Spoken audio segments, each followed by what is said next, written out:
आइए आज शाम देखिए मेरे साथ, पैदाइश की किताब है और उसका 22वां बाब है और उसकी पहली 3 आयात को हम कलाम खुदा में से पढ़ेंगे, सुनेंगे, समझेंगे और सीखेंगे। The book of genesis chapter 22 versus 1 to 3। पैदाइश की किताब उसका 22वां बाब और उसकी पहली 3 आयात को हम कलाम खुदा में से पढ़ेंगे, सुनेंगे, समझेंगे और सीखेंगे। जी, कलाम मुक़द्दस में यूं मरकूम है, सुनिए, कलाम में यूं लिखा है, इन बातों के बाद यूं हुआ खुदा ने अब्राहम को आजमाया, खुदा ने अब्राहम को आजमाया और उससे कहा ऐ अब्राहम, उसने कहा मैं हाजिर हूँ। तब उसने कहा कि तू अपने बेटे इसहाक को जो तेरा इकलौता है और जिसे तू प्यार करता है साथ ले कर अमूरिया के मुल्क में जा और वहां उसे पहाड़ों में से एक पहाड़ पर जो मैं तुझे बताऊंगा सोख्तनी कुर्बानी के तौर पर चढ़ा। कलाम खुदा के पढ़े और सुने जाने पर खुदा की बरकत हो। एक आवाज में कहेंगे आमीन, आमीन, हालेलुया। आज का जो टॉपिक है वो बड़ा दिलचस्प है, अपनी प्यारी चीजें खुदावंद को दें। क्या टॉपिक है आज का? अपनी प्यारी चीजें खुदावंद को दें। Give your beloved things to the lord और टू गॉड। लिखा है खुदा ने अब्राहम के साथ कलाम किया और खुदा ने उसको आजमाया। चंद एक बातें बड़ी खूबसूरत हैं और बड़ी सीखने वाली हैं। सबसे पहले लिखा है, उन बातों के बाद यूं हुआ कि खुदा ने अब्राहम को आजमाया और उससे कहा ऐ अब्राहम, और उसने उसे कहा मैं हाजिर हूं। खुदा हमेशा अपने लोगों के साथ कलाम करता है। खुदा बोलता है और बोलना उसकी सिफ़्ते आला है, बोलना उसकी खूबी है, राइट? अगर खुदा नहीं बोलता तो फिर खुदा भी दूसरे माबूदों की तरह एक माबूद है, एक बुत है जिसके हम पुजारी हैं। लेकिन हमारा कलाम, खुदा का कलाम इस बात का शाहिद है, ये हमें शहादत देता है, हमें बताता है कि जिस खुदा के हम परिस्तार हैं वो सुनता भी है, वो बोलता भी है, वो देखता भी है, वो छूता भी है। हालेलुया। वो प्रोवाइड भी करता है। वो खुदा जिसने अब्राहम को कश्तियों की ओर से चुना, मुल्क इराक में से चुन लिया और उसको कहता है तू अपने वतन और अपने नातेदारों को छोड़ और मेरे पीछे, और उस मुल्क की तरफ बढ़ जिसके बारे में तूने कभी सुना भी नहीं है, जिसको तूने कभी देखा भी नहीं है। Unknown, unseen destination. और कलाम में लिखा है अब्राहम ने खुदा की आवाज़ को सुना और सब कुछ छोड़कर उसके पीछे हो लिया। और अब्राहम इतना ताबे फरमान खुदा का कि जब खुदा उसको बुलाता है तो उसने क्या जवाब दिया खुदा को? मैं, सब बोले मैं हाजिर हूं। अच्छा, ये कैसी बात है कि जब खुदा हमें बुलाता है तो हमारे पास टाइम नहीं होता, हमें बहुत सारे काम याद आ जाते हैं। जब यह कहा जाए कि जी चर्च का टाइम हो गया, हमें खुद भी पता होता है कि चर्च का टाइम है, तो हमने उस स्पेसिफिक टाइम में अपने काम अधूरे रखे होते हैं और उनको हम प्रेफरेंस देते हैं, उनको हम तरजीह देते हैं कि ये काम ज़रूरी है, बाकी चर्च कोई गल नहीं, अगले संडे सही। चर्च के लिए फिर टाइम निकल आएगा। तो ऐसा नहीं होना चाहिए। जो कमिटमेंट है हमारी खुदा की के साथ, हमें उस कमिटमेंट पर पूरे उतरना बहुत ज़रूरी है। अच्छा, अब जो इसमें एक ख़ास बात यह है कि लिखा है खुदा ने अब्राहम को आजमाया। क्या खुदा किसी को आजमाता है? याकूब रसूल इसके बारे में कहते हैं ना तो खुदा किसी को आजमाता है और ना बदी से आजमाया जा सकता है। तो यहां पर लिखा है खुदा ने अब्राहम को आजमाया।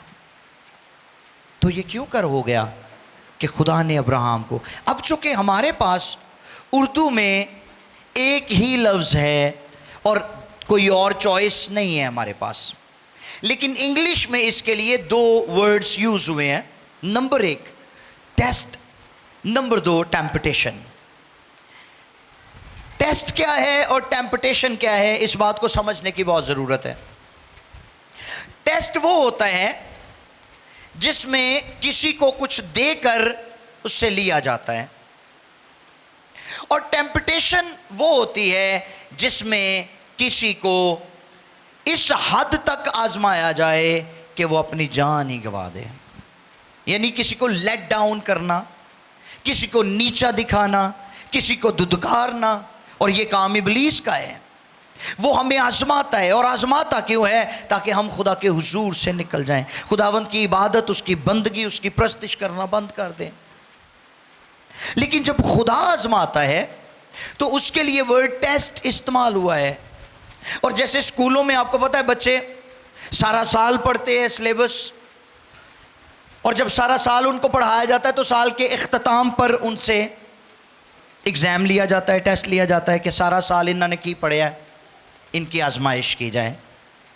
और फिर क्या होता है, जिन बच्चों को वो सबक याद होता है, जो उसको रिवाइज़ करते रहते हैं, जिनके वो सबक ज़हन नशीन हो जाता है, वो उस आजमाइश में, उस टेस्ट में, उस एग्ज़ाम में कामयाब हो जाते हैं। जो कामयाब हो जाते हैं वो अगली क्लास में चले जाते हैं, जो नाकाम हो जाते हैं वो उधर ही रह जाते हैं। ठीक है, वो आगे नहीं बढ़ पाते। तो ऐसा ही खुदा के हुजूर में भी होता है। जब खुदा हमें बरकत देता है तो उस बरकत को देने के बाद खुदा हमारी जांच करता है। जब खुदा हमें किसी काम के लिए असाइन करता है तो उसके बाद खुदा हमारी जांच करता है। मैं इस पर पहले भी बात कर चुका हूं कि पैदाइश की किताब के 3 बाब में जब खुदा ने आदम को बरकत दी तो खुदा ने उसे कहा बढ़ो, फलो और ज़मीन को मामूर और महकूम करो। और जब खुदा ने आदम को बरकत दी, आदम को इख्तियार दिया, तो फिर खुदा ने उस पर डिपेंड नहीं किया कि ठीक है अब इसको बरकत मिल गई है अब ये इसको इस्तेमाल करेगा। अरे नहीं, खुदा ने उसको आजमाया है, खुदा ने उसको जांचा है कि क्या ये इस इख्तियार को इस्तेमाल करता है या नहीं करता। तो उसके लिए खुदा ने क्या किया, खुदा जानवरों को जोड़ा जोड़ा करके उसके सामने लाने लगा। जानवरों को, परिंदों को, हशरात को जोड़ा जोड़ा करके खुदा उसके सामने ला रहा था। और कलाम में लिखा है आदम जिसको जो नाम देता वही उसका नाम ठहरता, और आज के दिन तक वही उसका नाम है। सो इसका मतलब ये है कि खुदा जब हमें बरकत देता है तो वो बरकत देने के बाद खुदा हमें ज़रूर आजमाता है। और अगर हम उस आजमाइश में कामयाब हो जाते हैं, उस टेस्ट को पास कर लेते हैं, उस एग्ज़ाम को पास कर लेते हैं, तो फिर हमारी प्रमोशन हो जाती है, फिर हम अगले लेवल पर चले जाते हैं, नेक्स्ट लेवल पर चले जाते हैं। और अगर हम नाकाम हो जाएं तो फिर खुदा हमें वहीं पर फिर से सिखाता है, फिर से उठाता है, फिर से बहाल करता है, फिर से बरकत देना शुरू करता है, राइट। और फिर आहिस्ता आहिस्ता ग्रेजुअली खुदा हमें उठाकर फिर से बहाल करता और फिर जांच करता है, और फिर जब हम कामयाब हो जाते हैं तो वो हमें अगले लेवल पर, ये खुदा का तरीका है। सो खुदा ने अब्राहम को बुलाया ही नहीं, बल्कि अब अब्राहम की बरकत के अगले लेवल का वक्त आ चुका था, नई डायमेंशन में जाने का वक्त आ चुका था। और इस नई डायमेंशन के लिए उसकी आजमाइश क्या ठहरी, सुनिए। खुदा ने उससे कहा तेरी जो सबसे प्यारी चीज है तू वो मुझे दे दे। और क्या था वो? उसका बेटा, इकलौता इकलौता बेटा, जिसके लिए एक तवील इंतजार रहा अब्राहम को। खुदा चाहता है कि लोग खुदा से दिल से प्यार करें, और दिल से प्यार उस वक़्त होता है जब हम खुदा पर सब कुछ फिदा करने के लिए तैयार हो जाते हैं। राइट? एक बंदा सी ना, तो उन्हें वो कहता दिल मेरा ले ले प्यारे यीशु, इसे मेरी जेब को इसे मैंने कमाया है। तो जो खुदा लिए पेश करना तो फिर सारा कुछ ही पेश करो। अच्छा, कईयां दा सिनेरियो थोड़ा डिफरेंट है। वो रुपया पैसा तो देंगे रब नूं, लेकिन दिल नहीं देंगे। कई नंगदे गिरजे के बाहरों हदिया फड़ा जाएंगे जी, आ मेरे वालों हदिया पा दो, लेकिन गिरजे के अंदर नहीं आते। राइट? तो हमें खुदा को सब कुछ पेश करना है। अगर हम ये दावा करते हैं कि हम खुदा से सच्ची मोहब्बत करते हैं, ओके, जो कुछ हमारे नज़दीक कीमती है हमें उसे खुदा के हुजूर में रखना है, उसे खुदा को देना है। ये वफादारी होनी चाहिए हमारे अंदर। अब खुदा ने अब्राहम से कहा कि तू अपना इकलौता बेटा मुझे दे दे, मेरे लिए कुर्बान कर दे। It was not easy at all. ये आसान काम नहीं था, आसान नहीं था। आजकल तो लोग अपने उन बहन भाइयों से वादा कर लेते हैं जिनके पास औलाद नहीं होती। हाँ जी, कहेंगे जी सानू खुदा बरकत देवे ते असी अपने उस भैन या उस भरा नू दे देवांगे जिहदे कोल नहीं है। तो जो खुदा दे देंदा है तो नाल ही मुकर जाते हैं। ठीक, कहेंगे नहीं ये रहन दो साढ़े कोई, असी तुहाडे लिए भी दुआ करांगे, खुदा तुहानू भी देवे। इस तरह का दिल है हमारा। तो कई रब नूं देन च भी कंजूस हुंदे ने। ठीक, बहुत दफ़ा हमने लोगों को देखा है कि कोई बच्चा जो माजूर है, जहनी तवाज़न ठीक नहीं है, आँखों का मसला है, कानों का मसला है, बोलने में मसला है, कहेंगे भाई साहब जी दिली दुआ करो ठीक हो जाए, असी खुदा नूं दे दांगे जी। तुसी जो रब कोलों ठीक करवा के रब नूं देना है, तो जेडे ठीक ने तुसी वो क्यों नहीं रब नूं देंदे? एडे हुशियार सी। समझ आ रही मेरी बात की? हन्ना ने जो उसके नजदीक सबसे प्यारी चीज थी वो खुदा को डेडिकेट की है। राइट? इससे पहले कि सैमुअल पैदा होता, उसने मन्नत ही ये कहकर मानी थी कि तू मुझे औलाद दे, मैं औलाद को खुदा दे दूं। हालेलुया, कितनी बड़ी बात है। हन्ना इसलिए नहीं रोती थी कि मैनू खुदा पुत्र देवे तो मैं पुत्र नू अपनी मर्जी ना जो मर्जी बनावा।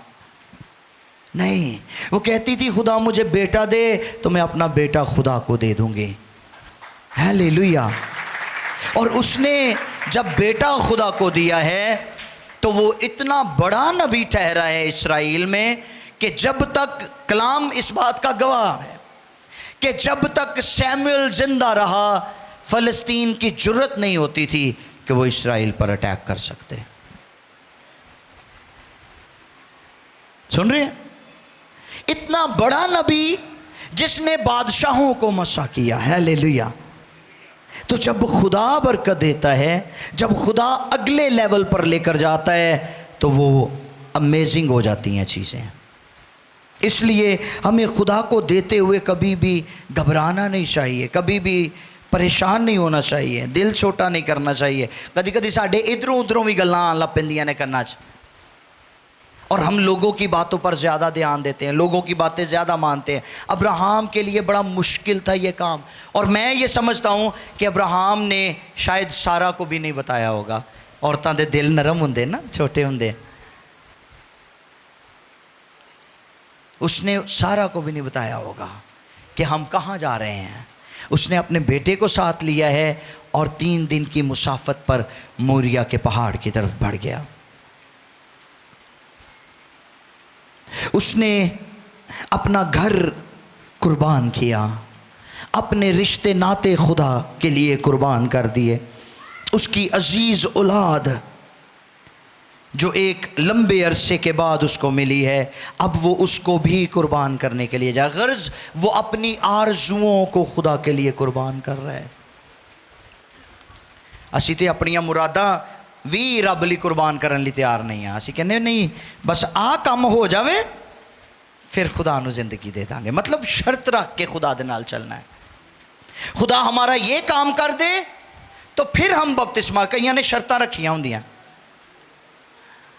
खुदा हमारा फलां काम कर दे, हम अपनी औलाद खुदा को दे देंगे। खुदा ने अपना पुत्र देने तो पहले तुहाडे नाल कोई शर्त रखी सी कि तुसी आ करो तो मैं अपना पुत्र देवांगा? अरे नहीं, लिखा है खुदा ने दुनिया से ऐसी मोहब्बत रखी, अगापे, जिसमें कोई शर्त नहीं है, अनकंडीशनल लव, गैर मशरूत बेलौस मोहब्बत। और उस बेलौस मोहब्बत में उसने ये नहीं देखा कि हम कितने गलासत से भरे हुए हैं, हम कितने गंदगी से भरे हुए हैं, हम कितने नामकबूल हैं। उसने फिर भी अपने बेटे को कुर्बान किया है और उसके बेटे ने हमारी सारी गंदगी को धोकर हमसे जुदा कर दिया। हालेलुया। यह है खुदा बाप की मोहब्बत। असी शर्त तो बगैर टुरदे ही नहीं। अब्राहम ने इनमें से किसी एक बात पर भी गौर नहीं किया। उसने एक ही बात को फोकस किया है कि मेरे खुदा ने मुझसे मेरी सबसे अजीज़ चीज़ मांग ली है और मुझे देनी है। हालेलुया। क्योंकि उसकी नज़रें उस मुल्क पर नहीं लगी हुई थी, उसकी नज़रें अजर पाने पर लगी हुई थी। मटीरियलिस्टिक नहीं था अब्राहम। अगर मटीरियलिस्टिक होता तो जब उसका भतीजा लूत उससे आकर कहने लगा कि चाचा जी हुण अलग अलग हो जाइए, तो अब्राहम कहता ठीक है लूत, तू जरा साल है पहले ए जिन्नी उतराई नज़र आन डई है मैनू सरसब्ज चरागावां ने, मैडोस है, ये मैं लूँगा, उस तो बाद तू सोची तू किधर जाना है। नहीं, अब्राहम उस वक्त तक खामोश रहा है जब तक लूत ने फैसला नहीं कर लिया। लूत ने अपनी मर्जी से उन चरागाहों का, उस ज़मीन की उतराई का फैसला किया और वहाँ चला गया। और उसके बाद खुदा ने अब्राहम से कहा अब तू नज़रें उठा और उस पहाड़ के ऊपर चला जा।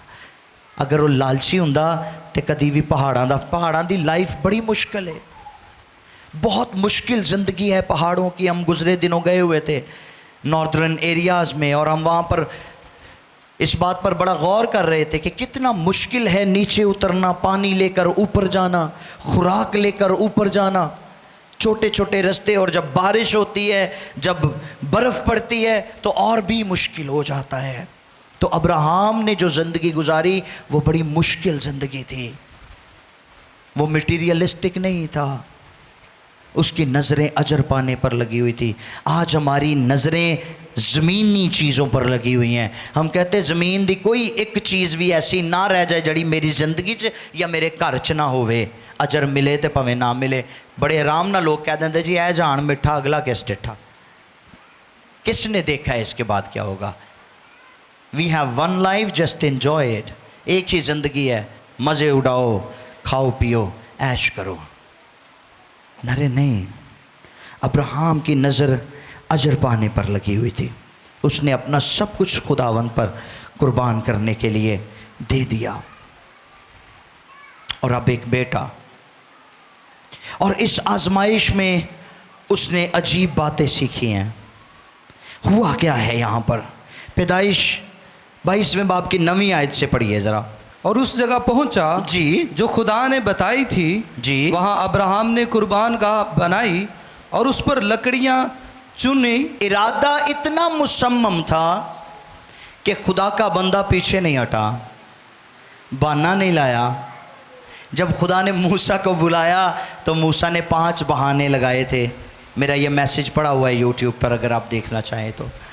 5 बहाने मूसा ने लगाए थे। He was not willing to go to Israel.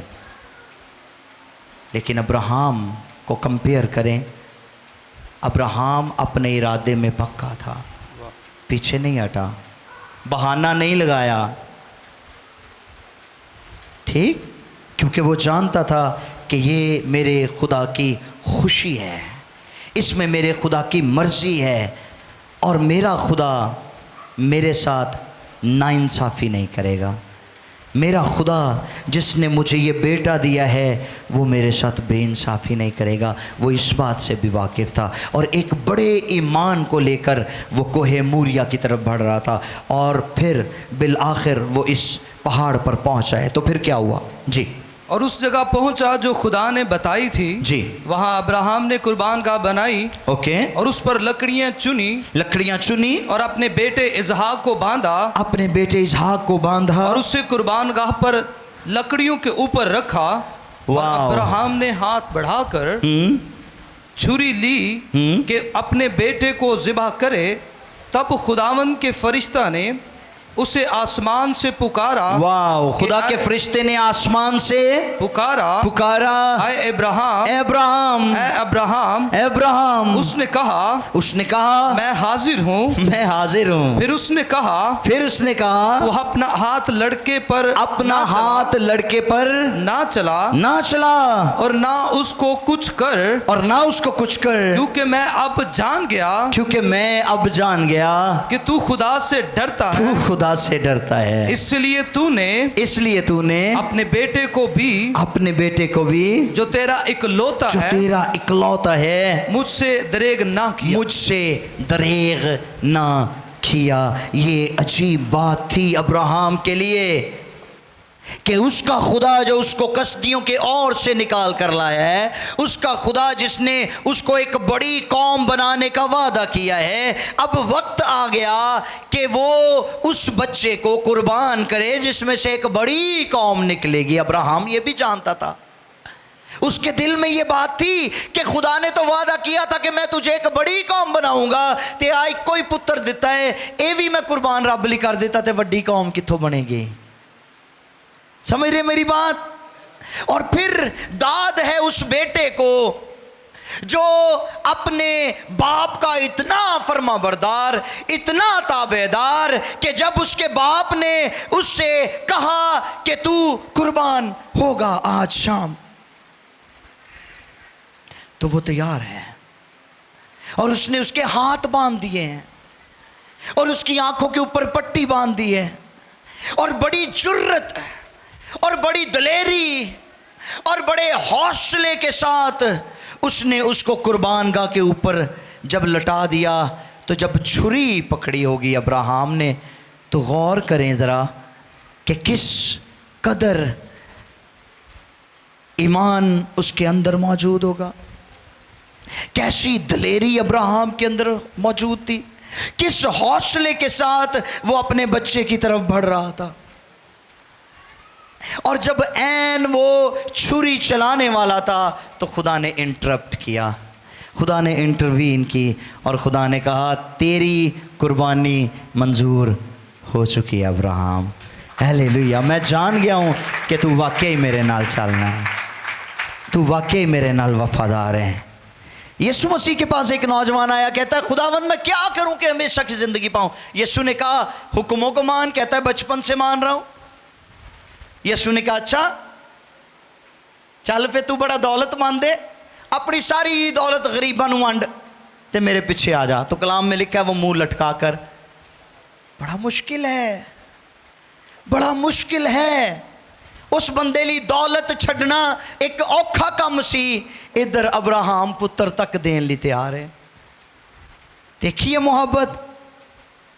और इसके एवज में अब देखिए खुदा बाप उसको क्या कह रहे हैं फरिश्ते के जरिए, कहते हैं कि तूने अपना बेटा देने से भी दरेग ना किया और अब मैं भी अपना बेटा देने से दरेग नहीं करूंगा। हालेलुया! क्योंकि तूने अपना प्यारा बेटा मुझे दिया है, अब मैं अपना प्यारा बेटा तुझे। जब यीशु मसीह बपतिस्मा लेकर पानी से बाहर आए तो लिखा है रूह कबूतर की मां यीशु पर आ ठहरा और आसमान से आवाज़ क्या आई, ये मेरा प्यारा बेटा है जिससे मैं खुश हूँ। हालेलुया! तो जब हम अपनी प्यारी चीज़ें, अपनी कीमती चीज़ें खुदा की नज़र कर देते हैं तो फिर खुदा भी अपनी सबसे प्यारी चीज़ें हमारी नज़र कर देता है। हमें दे देता है, और सबसे बढ़कर उसने अपना बेटा दिया है, राइट। और उसके बाद पता है दूसरी कीमती चीज खुदा की क्या है? दूसरी सबसे प्यारी चीज खुदा की क्या है?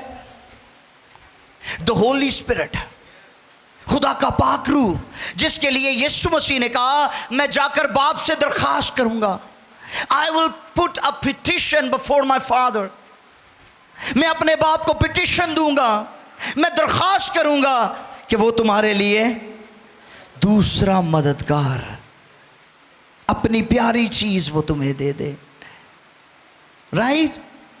खुदा तो हमें अच्छी अच्छी चीजें देने से दरेग नहीं करता। यीशु ने मत्ती की इंजील में भी फरमाया कि तुम बुरे होकर अपने बच्चों को अच्छी चीजें देना जानते हो, तो फिर तुम्हारा आसमानी बाप तुम्हें रूहुल कुद्स, तो वो तो सबसे प्यारी चीज है खुदा बाप की। आ रही है मेरी बात की समझ? अब्राहम की मुबारक हाली, उसकी मुबारक जिंदगी का आगाज यहां से हुआ है जब वो आजमाइश में पूरा उतरा है।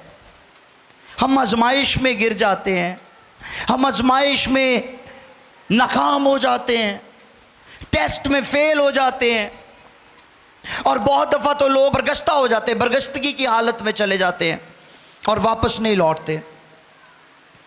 जो हमें वफादार रहना सीखना है और किसी भी चीज़ से दरेग नहीं करना। हमारी सबसे प्यारी चीज़ कौन सी है? कोई बताएगा मुझे? आपकी, मैं चले आपसे बात करता हूँ, आपकी सबसे प्यारी चीज़ कौन सी है? सुलेमान बिन दाऊद कहता है अपने दिल की खूब हिफाजत कर, क्योंकि ज़िंदगी का सरचश्मा दिल बंद हो जाए थे सब ख़त्म। सो इस पूरी जिस्म का, इस पूरी ज़िंदगी का दारोमदार किस पर है? दिल पर। अपने दिल की खूब हिफाजत कर, क्योंकि ज़िंदगी का।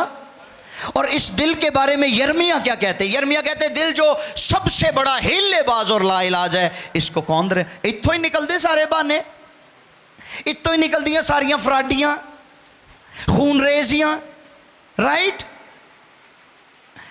हिजकिय्याल की किताब में खुदा ने वादा किया कि मैं तेरे अंदर से स्टोनी हार्ट को निकालूंगा, संगीन दिल निकालूंगा और तुझे गोश्तीन दिल अता करूंगा। ओके, लिखा है कि नहीं लिखा? ये सबसे कीमती चीज है आपके बदन के अंदर, सबसे प्यारी चीज है जिसकी बहुत हिफाजत की जाती है। दिल जरा जा तेज वजन ला पे ना ते सानू वक्त पै जांदा, भज्जो डॉक्टर को, ECG करवाओ जाके फौरन, है ना।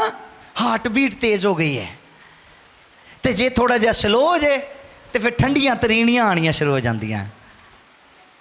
हाँ जी, फिर कहेंगे फटाफट स्कंजवी बना के पियाओ, BP डाउन हो गया। तो ये हार्ट, इसका दुरुस्त रहना बहुत ज़रूरी है। ये दुरुस्त रहेगा तो ज़िंदगी का दारोमदार ठीक चलेगा। इस दिल को दुरुस्त करने के लिए मुकाशफा की किताब के 3 बाब की 20वीं आयत में खुदावंद यीशु कहते हैं, देख मैं दिल के दरवाजे पर खड़ा खटखटाता हूँ, अगर कोई मेरी आवाज़ सुने और दरवाज़ा खोले तो मैं अंदर आऊँगा और उसके साथ खाना। वो इस दिल को ठीक करना चाहता है, क्योंकि यीशु मसीह तबीब क़ल्ब है। आमीन। वो हार्ट सर्जन है, वो आपके दिल को ठीक कर सकता है अगर आप अपना दिल उसकी नज़र कर दें। ये सबसे कीमती चीज़ है। उसके बाद आपके घर में आपकी कीमती चीज़ क्या है? आपकी बीवी, आपका शौहर, आपके बच्चे, जिनके लिए आपको बहुत कंसर्न्ड रहने की ज़रूरत है। शौहर को अपनी बीवी के लिए शफाअत करने की ज़रूरत है। उसे खुदा के हाथों में दे दें, कहें खुदावंद मेरे लिए सबसे कीमती और प्यारी चीज़ ये है, मैं तुझे देता हूँ। बीवी कहे मेरा शौहर मेरे लिए सबसे प्यारा और कीमती है, मैं ये तुझे देती हूँ, राइट। मेरी औलाद मेरे लिए सबसे कीमती और प्यारी चीज़ है, खुदा बाप ये मैं तुझे देती हूँ। तो जो औलाद खुदा दे हाथ विच चली जाएगी तो हीरा बन जाएगी। आमीन। ज़बूर नवीस कहता है कि जवानी के फरजंद ऐसे जैसे ज़बरदस्त के हाथ में, ते जे ये ज़बरदस्त दे हाथ च जड़े तीर ने ये उस ज़बरदस्त दे हाथ चों निकलणगे ते दुश्मन दा कला कमा कर देंगे। राइट, इसलिए इस औलाद का खुदा के हाथों में रहना बहुत ज़रूरी है। आपकी औलाद का खुदा के मज़बे पर रहना बहुत ज़रूरी है। अपनी कीमती चीज़ें खुदा को दे दें प्लीज़।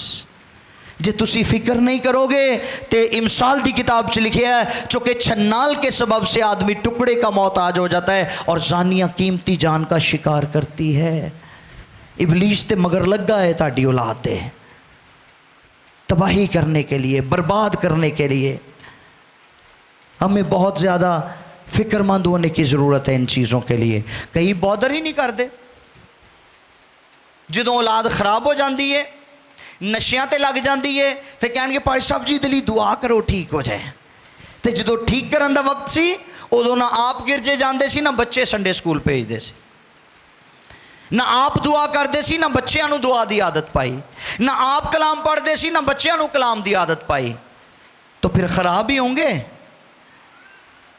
सो इसलिए आपका सरमाया, आपकी कीमती चीज़ आपकी औलाद है जो खुदा ने आपको दी है। और सुन ले वालिदैन, आप इन बच्चों के मालिक नहीं हैं, आप इन बच्चों के मुख्तार हैं। हम औलाद के मुख्तार हैं। औलाद का हकीकी मालिक खुदा है जिसने ये औलाद दी है।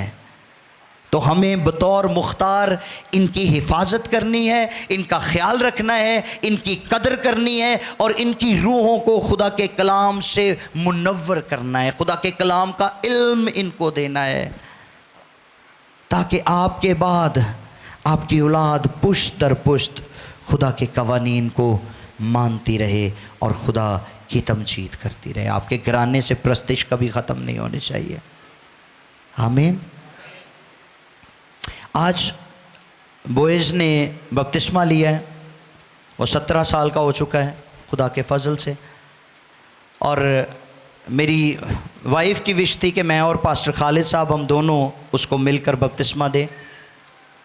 तो मेरे बरमला आंसू जारी हो गए जब मैंने पादरी साहब के साथ उसको बस बपतिस्मा दिया, क्योंकि हमारे जो दादा थे वो बहुत बड़े आलिम थे।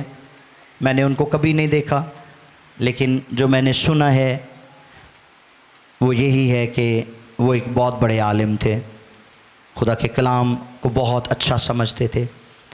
और उनके बाद मेरे बाप इस चर्च के एल्डर भी रहे हैं, PMI चर्च के। उन्होंने खुदावंद को सर्व किया और फिर तीसरी पुश्त में और अब चौथी पुश्त हमारी खुदावंद की खिदमत के लिए तैयार हो रही है। हालेलुया। तो ये कितनी खूबसूरत बात है कि आप पुश्त दर पुश्त अपने खुदा को वसीयत में अपनी औलाद को देते चले जाएं।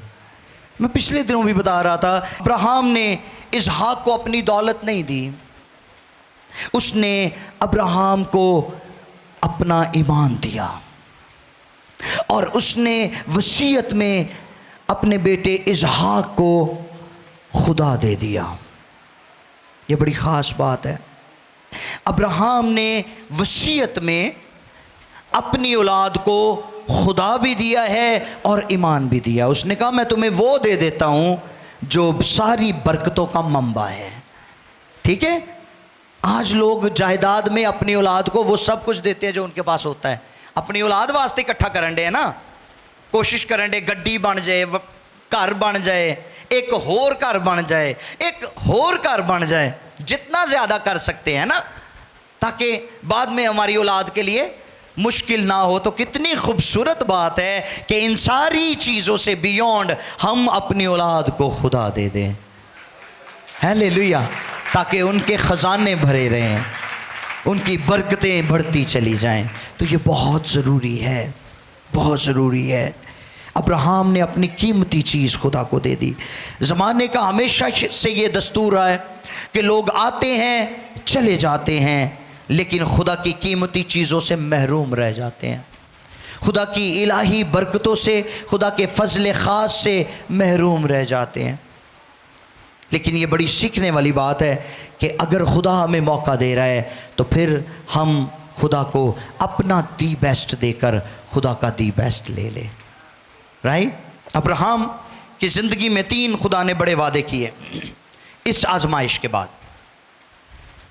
इस आजमाइश के बाद 3 बड़ी चीज़ें हम अब्राहम की ज़िंदगी में देखते हैं।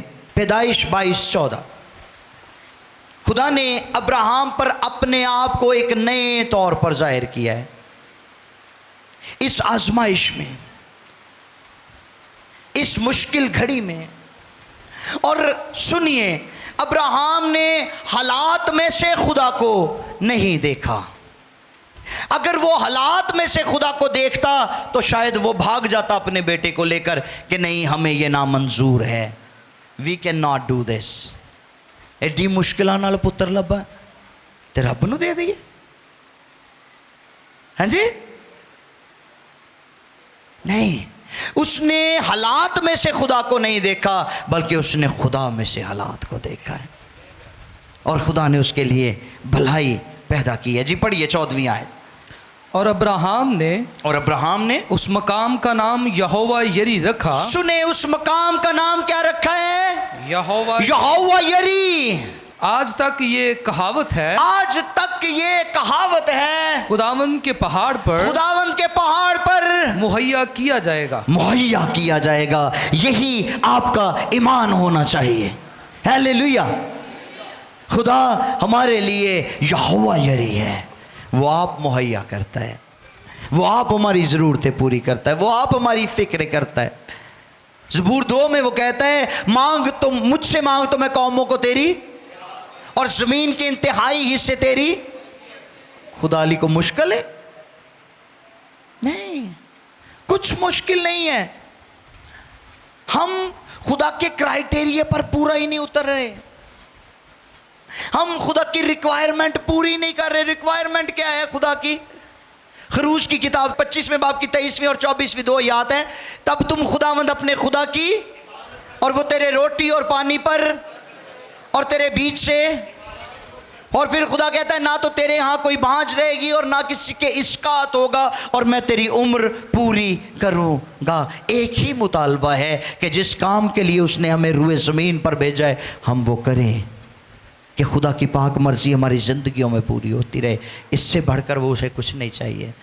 और फिर आप देखिए खुदा आपके लिए आसमान के दरीचे कैसे खोलता है। सो अब्राहम ने एक नए अंदाज से, एक नए तनाजुर में, एक नई डायमेंशन में खुदा को देखा है कि वो मुहैया करने वाला है। आमीन। नंबर 2, अब्राहम और उसकी आइंदा नस्लों के साथ खुदा ने वादा करके इस बात को मुमकिन बनाया कि अब्राहम की सारी नस्ल रुए ज़मीन की मालिक बन जाएगी, पूरी ज़मीन पर छा जाएगी। आमीन। पैदाइश 22:18। और तेरी नस्ल के वसीला से। सुने, खुदा कहता है, अब खुदा ने उस वादे को यहाँ पर अब्राहम के साथ किया कि तेरी नस्ल को और तेरी नस्ल के वसीला से, और तेरी नस्ल के वसीला से ज़मीन की सब कौमें बरकत पाएंगी, क्योंकि तूने मेरी बात मानी, और तेरे बेटे ने तेरी बात मानी। जे तुसी खुदा दे ताबेदार हो जाओगे तो ताड़े बच्चे ताड़े कोलों ताबेदारी सीख के खुदा दे ताबेदार हो जाएंगे। हालेलुया। इसलिए भी खुदा को अब्राहम पर ज़्यादा प्यार आया, क्योंकि अब्राहम सिर्फ कल्ला ही ईमानदार नहीं सी, उन्हें अपनी ईमानदारी अपने बच्चों ने भी सिखाई सी। पता की करने, बाहर को बूहे ते आ जाए ना तो बच्चे को कह के भेजने, जाके कह अब्बू घर नहीं है। तो बच्चे एडे सादे होंगे ने, वो जाके कहते हैं अंकल अब्बू कह रहे हैं मैं घर पे नहीं हूँ। तो तुहाडे पल्ले की रहा है जेड़ा झूठ तुसी बच्चों को बुलवान रहे हो। हम खुद सिखाते हैं। अब तो खैर काफ़ी बेहतरी आ गई है। आज तो को 15-20 साल पीछे चले जाओ तो लोग अपने बच्चों को खुद सिखाते होंगे सी, चाचे नूं गाल कढ़। किड्डी सोहनी तुसी तरबियत करन दे हो अपने न्याणियां दी। समझदे मेरी बात? सो जो कुछ हमारे अंदर है, जो कुछ हमने सीखा है, जो कुछ हमने पाया है, उसी की इम्पार्टेशन हमारी नस्ल में होगी। हम वही अपनी औलाद को देंगे। सो अब्राहम ईमान से भरा हुआ शख्स था और उसने उसी ईमान को अपनी औलाद में मुंतकिल किया है, अपने बेटे में मुंतकिल किया। और खुदा ने वादा किया है कि तेरी नस्ल सारी रूए ज़मीन पर फैल जाएगी। हालेलुया, बरकतों के अंबार लग जाएंगे। और फिर तीसरी बात, खुदा ने अब्राहम के साथ एक नया मुबारक अहद बांधा और कसम खाकर उसका यकीन दिलाया। पैदाइश 15:16 पढ़ दीजिए ज़रा प्लीज़। खुदावंद फरमाता है, खुदावंद फरमाता है, चूंकि तूने ये काम किया, चूंकि तूने ये काम किया कि अपने बेटे को भी, कि अपने बेटे को भी जो तेरा इकलौता है, जो तेरा इकलौता है, दरेग ना रखा, दरेग ना रखा, इसलिए मैंने भी अपनी जात की कसम खाई है। वाह, खुदा कहता है मैंने अपनी जात की कसम खाई है कि मैं तुझे बरकत पर बरकत दूंगा, मैं तुझे बरकत पर बरकत दूंगा। और तेरी नस्ल को बढ़ाते बढ़ाते, तेरी नस्ल को बढ़ाते बढ़ाते आसमान के तारों और समंदर के किनारों की रेत की समंदर के किनारों की रेत की मानंद कर दूंगा। हालेलुया, कर दूंगा। और तेरी औलाद अपने दुश्मनों के फाटक के मालिक, कम ऑन, तेरी औलाद अपने दुश्मनों के फाटक की मालिक होगी। दुश्मना दी जुर्रत नहीं होएगी उन्होंने अगे सिर चुकन दी। उनके दुश्मन उनके आगे थरथराएंगे और कांपेंगे। इतनी जोरावर औलाद हो जाएगी। खुदा ने अब्राहम के साथ वादा किया और वही वादा आज आप कलीसिया के लिए मौजूद है कि अगर आप खुदा के साथ वफादारी से चलते हैं, दयानतदारी से चलते हैं, खुदा की ताबे फरमानी करते हैं और वही इम्पार्टेशन अपनी औलाद के अंदर करते हैं और ये ताबेदारी पुश्त दर पुश्त मुंतकिल होती है, सिखाई जाती है, तो मैं आपको यकीन दिलाता हूं कि आपकी औलाद भी रुए ज़मीन पर जोरावर हो जाएगी। आमीन। और खुदा ऐसा चाहता है, लेकिन उसके लिए बहुत ज़रूरी है कि हम अपनी प्यारी चीज़ें खुदा को दे दें। हमें दरेग नहीं करना। अब्राहम से खुदा ने लिटरली कहा, तूने दरेग ना किया, तूने दरेग ना किया। तो अब खुदा भी बरकतें देते हुए दरेग नहीं कर रहा, हाथ पीछे नहीं करेगा खुदा जो तुसी दरेग नहीं करोगे। आइए आंखों को बंद करें, सर को झुकाएं। हालेलुया।